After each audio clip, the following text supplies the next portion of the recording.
Hello बच्चों, कैसे हैं आप? आपको याद हो तो पिछले वीडियो में हमने ये समझा था कि चुंबकीय बल रेखाएं क्या होती है, उनके क्या गुण होते हैं। लेकिन आपको ध्यान हो तो कभी हमने अध्याय 1 स्थिर विद्युत वाले अध्याय में पढ़ा था विद्युत बल रेखाएं क्या होती है और उनके गुण क्या होते हैं। कभी आप उनको ध्यान से पढ़िएगा तो आपको मालूम पड़ेगा कि इनकी परिभाषा और गुण लगभग मिलते जुलते हैं, लेकिन इनमें फिर भी फर्क है। तो अगला टॉपिक हम लेके चल रहे हैं। आपसे पूछा जा सकता है कि विद्युत बल रेखाओं और चुंबकीय बल रेखाओं में अंतर बताइए। तो बच्चों, इन दोनों में टोटल 2 अंतर होते हैं। कौन कौन से? ध्यानपूर्वक समझिएगा।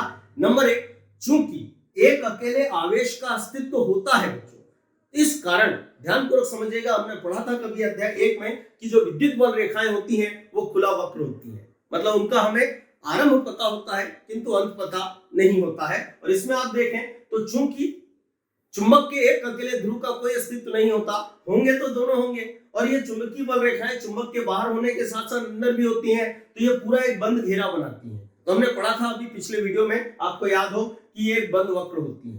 तो अब इनमें पहला अंतर होता है कि विद्युत बल रेखाएं खुला वक्र होती हैं, जबकि चुंबकीय बल रेखाएं बच्चों बंद वक्र होती हैं। ये इनमें पहला अंतर होता है।